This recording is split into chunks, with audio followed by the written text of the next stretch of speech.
How you all doing out there? Whoa. One skill you want to master in this day and age that we live in, if you want to have an extraordinary life, it's the ability to learn rapidly.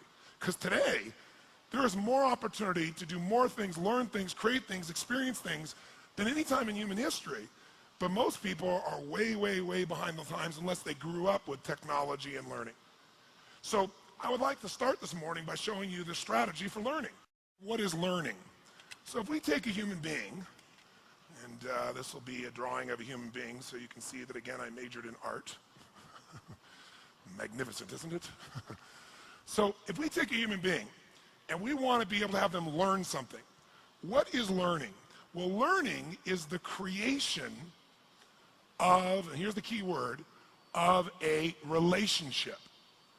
Whenever you learn something, all you're really doing is creating a relationship between two things. So if I want to learn something, how do I learn this? It's not figuring things out. That's how most of us think of learning. Learning is not figuring things out. Learning is the creation of a relationship between two things. Something you already know, the known. Something you already know, it's in your head already, you understand it. And a relationship between the known and the, what would you guess? The unknown. Because the minute you link something you understand to something you don't understand, you now understand what you didn't understand. Let me give you an example to become much more clear. The best teachers throughout human history were teachers that used metaphors or similes.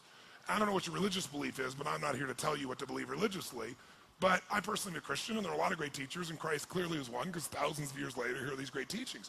When Christ wanted to teach fishermen how to bring people to the Christian church, did he say, I want you to go out and be a headhunter? Did he say, I want you to go out and recruit Christians? They use the word recruit, yes or no? No, because they have no reference. There's nothing related to recruit to them. But since they were fishermen, he said, I want you to become fishers of men. And instantaneously, they understood the entire process of recruiting. What do? You throw a little bait out, and they start to bite, reel them in, right? They understood the entire process because he related something they wouldn't have understood, like how to recruit somebody for a church, to something they already understood, something they already knew. How many follow this? Say aye. How many of you saw the movie Dances with Wolves with Kevin Costner? Did you like it? It's been a long time. Now, do you remember in that movie there was a scene where Kevin Costner meets these three Indians for the first time? He's sitting in his own little camp, and these three Indians come in on horseback. Do you remember that? And it's the first interaction with the Indians. And it's kind of a tense moment, because he doesn't know if they're going to attack or what they're going to do. And they come up, and they're just standing there. And he looks at them, and they look at him, and there's this moment of silence. And all of a sudden, the Indian goes, ah, and he searched 10 million files and goes, nope, no knowns in there. Right? And the other Indian goes, oh, so and he's like, I don't know, right? So he says, well, hello, how are you? And they hear, they search their files and find nothing. So then he does something really smart. He starts doing this. He bends over like this, takes his fingers like this, and he starts moving his leg like this. It goes, buffalo, buffalo, buffalo. And the one Indian looks at the other Indian and goes, he's been drinking too much fire water. Remember? And the other Indian goes, no. And he goes, buffalo, buffalo. And the one other Indian, he goes, ah. And he puts his fingers up like this, doesn't he? And he goes, tatunga, buffalo, tatunga, buffalo, tatunga, buffalo, tatunga. What happens? He now knows tatunga is, and they know buffalo is. Immediately there's learning because he figured a way to get across something they both knew, they both seen on the plains, and linked to something they didn't know, tatunga or buffalo, depending upon their life experience. Now, whenever you don't learn, it's because someone is trying to teach you in a different way. And the different way is, I was a good student in school. I liked learning. Until I got to junior high school, where I liked all subjects until I got to there, when math became algebra, geometry, and trigonometry. Because when I got there, I totally hated it. So I had no motivation to really learn it. And with no drive to learn something, you don't. But then secondly, since I wasn't driven, it was also the class that usually had the most homework. And if you didn't end the homework and you came in the next day, it was like being in a foreign language class. the hypotenuse of XYZ over, and all I'm hearing is, my brain's searching, going, I don't know what that is. So then I would raise my hand to ask a question, which is not a good thing to do in that environment. So I'd say, well, what is a hypotenuse? And they go, oh, that you don't know? That's really like, you don't know. So if you want to learn something, if you're not learning, it's not that you're not smart. It's not that you can't figure it out. It's that the person is explaining it using references you don't have. So I've learned things like quantum physics. I've learned things like nuclear power from physicists. I'll say, okay, explain to me how that's like an orange, right? How's that at least like a solar system? Something I understand. And sure enough, once they make that linkage, you got it. You understand the relationship, you understand what things are. So this morning, I want to share with you strategies, but I'll do it by using more of a known. So why don't you write down strategies real quickly as the definition was given to us when I was learning. A strategy is a set of neurological impulses organized into a specific syntax which shapes emotional, biochemical, behavioral responses to such an extent that the stimulus response is consistent. That's how they described us what strategies were.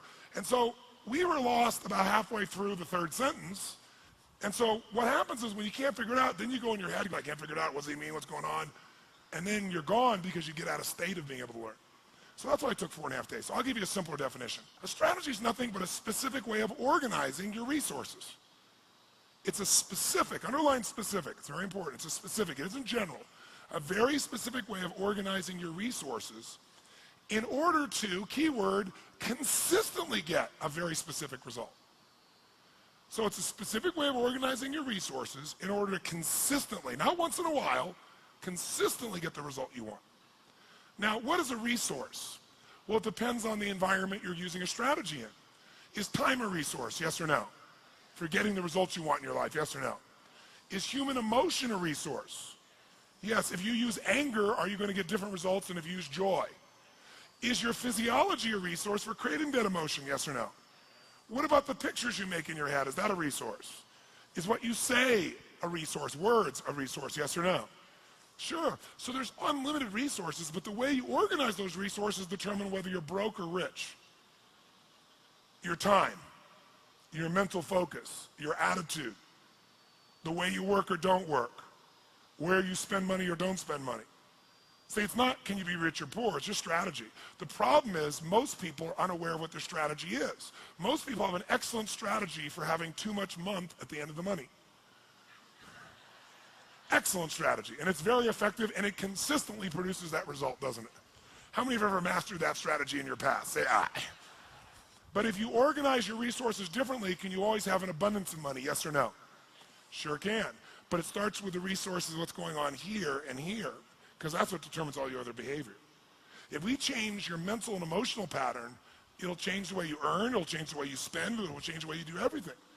So the ultimate strategies are mental and emotional, because they shape everything else. See, if you're fit or fat is a strategy. You may not be doing it consciously, but there's some way you specifically organize what you eat, when you eat, how much you eat, whether you move or not, how you move, how you sleep. See, all those things determine whether you're fit or fat, whether you've got low energy or high energy. Are there specific ways of organizing your resources, of what you focus on, what you breathe, how you feel, how you move, how you eat, that will consistently cause you to have low levels of energy, or even better, are there strategies of dis-ease, that if you consistently do this, you can count on having disease in your body, yes or no? Are there strategies of energy and health, yes or no? We're going to focus on those tomorrow. So there's strategies for anything. Are there strategies for having consistent passion and love in an intimate relationship, do you think, yes or no? And are there strategies that will cause you to constantly be pissed off or sad? Yes, focusing on yourself as a focus tool is an example. Using your body in a certain way, thinking about things in a certain way. So anything you've ever done, almost everyone in this room, who here has ever had a relationship for some period of time, even a day, where it was magnificently fulfilling and exciting for you and the other person? Say aye. Then you have a strategy, and you think it's time that changes, but it's not, it's your strategy. So the secret this morning is identifying What is it that you do when you succeed, and then doing just that when you want to succeed each time? It's like once you know the buttons, you hit those buttons and make it happen.